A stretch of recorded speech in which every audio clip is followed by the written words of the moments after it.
Hello and welcome to today's video. Today I'm reviewing an ink I probably should have reviewed a while ago, but I actually didn't have it.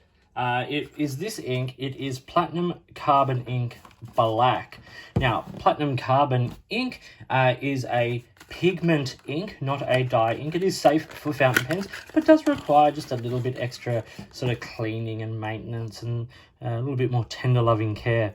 Nice 60ml bottle. One of the reasons why this ink is so well loved is the fact that it has pretty decent permanence and pretty good light fast qualities, which makes it great for art and archival use. This is what it looks like on a colouring card. You can see it's a really solid dark black, glossy, not sheeny but glossy. It's one of those things that with a pigment ink is that it sits on the surface and dries on the surface as opposed to being sort of soaked in like a dye based ink. So let's look at it on some paper and let's get going. Here it is on Tomoe River paper. This is 64 GSM Tomoe River paper. As always, Bond Travel Gear notebook, not made anymore, but the standard 64 Tomoe River paper we know and love. I've had this ink in I got this in a sample. I think I might have had a sample of this a couple of years ago. When I was looking for like the perfect black for me, and may have been scared a little bit of the pigmented nature of the ink. So recently I was doing a video that required me to try a few different sort of permanent inks, and I got this sample and loved the ink. Now I've got it in two pens, a TWSBI Go in broad and an extra fine, and you can see the extra fine there has had a bit of an explosion. That's currently what I'm wearing. Lovely, happened just this morning. Okay. Let's talk about the ink. 5 points. I put performance as the first. Now, as I said, this is a pigmented ink, so it sits on the surface of the paper. What that means is that we get really, really good performance on low-end paper, on almost all paper. It is a favourite of artists because of that water-proof permanent nature. You can do like watercolour art around it or stuff like that, and it maintains its line, which is wonderful. It's a good black, as I said, solid black. There's it's not leaning towards grey or anything. It is a solid black. I have said here there is some extra pen love required. So what I mean by that is that it's not going to damage your pens, particularly in the short term.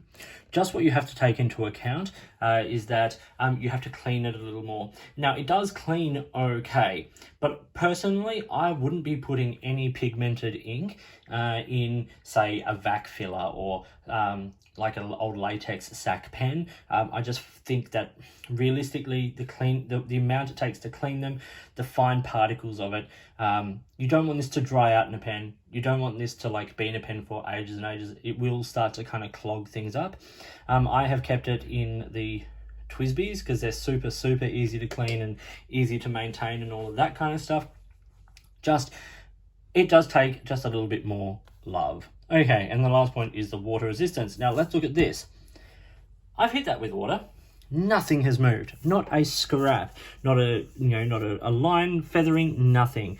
It's maintained its depth, its gloss, everything. That had water sitting on it for minutes before I sort of dabbed it up and moved it around. Literally nothing has moved. It's quite great. Which leads us into performance. Okay, I've said unbelievable performance on low-end paper, which we'll see shortly. It's a really solid black. It's a pigment ink, which means it dries on the surface. It's permanent and light fast. It's got nice flow, but it's not super wet. There is a slightly extended dry time, though. Because it's not soaking into the paper, you've got to wait for actually it all to sort of dry on the surface. So that does take a few seconds longer than a regular ink. Extras. It's glossy but not sheen. Low shade. Almost no shade really, and there's no shimmer. So let's look at it on some other paper now. Just showing the reverse of the Tomoe River page here, you can see once again it's kind of holding nicely. There's nothing sort of coming through, not even where the water was, and the black lines are nice and visible through, but yeah, not bleeding through. Here's the standard Rhodia test page, and you can see it holds really nice. It's got that lovely dark, rich black. Even in the extra fine nib there, it's looking great. nice and glossy. You can see it's kind of wet, but not super wet. And if we look at the reverse of there, you are getting a little bit coming through from the swab, because I did lay quite a lot down, but in the standard writing, nothing has come through at all. Looking at it on some lower end paper now, we've got the standard copy printer paper here. This is Reflex copy paper, 80 GSM.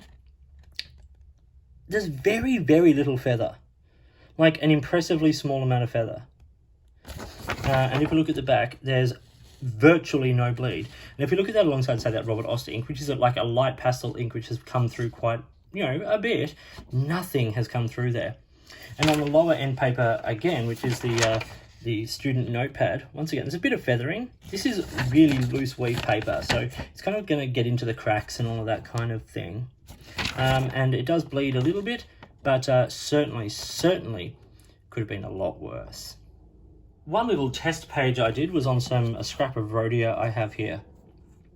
And what I've done is I did this swab and then some lines, hit it with water, let the water sit, rubbed it around a bit, nothing moved.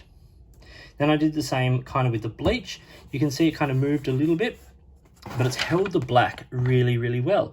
It might be slightly lighter where the bleach has sat, but I think what's happened here, instead of it sort of breaking the colour down, it's just kind of loosened that corrosive kind of bleachness has loosened some of that sort of pigment on the top, and that is what we're seeing moved around. Then what I did here is I did a very sort of rudimentary like little sketch with the pen in ink, and then just hit it with some ink in a water brush pen. So you can see like a lot of the purple ink has moved around and separated, but the black has held solid. Then what I've got here is I've got two extra sections, and two things I wanted to test was that because it sits on the surface, what happens if you erase it? Because, like, for instance, one thing that I might do when I'm sketching is I might do like a rough sketch of something in grey lead pencil and then do the full proper sketch in ink and then erase the grey lead. So I want to see what happens if I just erase that. And sometimes using other inks, there's an ink from Grafon Faber-Castell that I used for a while, but it was just like smudging as I erased it, which made it really hard. And then just a smudge with my finger. So if we smudge it with the finger, you can see it kind of moves around. Like, use another finger. It does, you are getting smudge of the surface, but I'm giving it quite a lot of work. And then we'll hit it here now with just an eraser.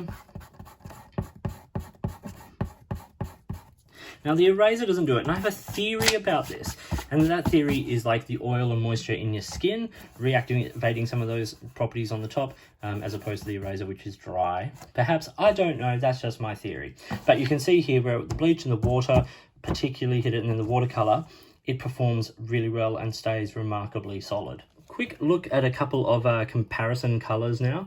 I chose Lamy Black because that's like my standard everyday writing black.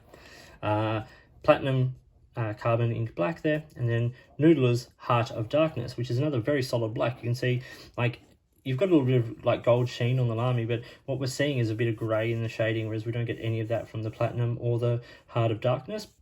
But for me, the Platinum outperforms Heart of Darkness in terms of water resistance. So that's water resistance can be seen here in the chromatography, where we get like it has moved up a tiny little bit, but it's all holding really solid and nice and dark there at the base. So how much does this ink cost? Well, this 60ml bottle, I said 60ml glass bottle, retails at $30 US, around the 16 UK pound, or around the 32 Australian dollar is kind of like where I've seen it in certain retailers. It can be more expensive. It's not a super cheap ink, but I think it's a well-priced ink. Which leads us to the score today, which I've given it 4.5 out of 5. It's got great saturation. It's a lovely, rich, dark black, proper black. It's basically permanent. I think it's well priced, but it does require a little more maintenance. And I do think the dry time is a little slow on this ink by nature of the kind of ink that it is. So that was Platinum Carbon Ink Black. I hope you found this video interesting and useful. If you did, give it a thumbs up and subscribe to the channel. Hit the notifications button if you want to stay up to date with the videos that I produce, and please feel free to get in touch using any of the platforms listed below. You can find me on Instagram or Twitter at @the_offstage_me, or you can contact me on any of my videos here, or drop me an email, which is listed down below. If you've got products you think I should be looking at, or if there's a way you'd like to support the channel by sponsoring a review or providing an item for review, I would love to hear from you. In the meantime, enjoy your inks, enjoy writing, and I'll talk to you soon.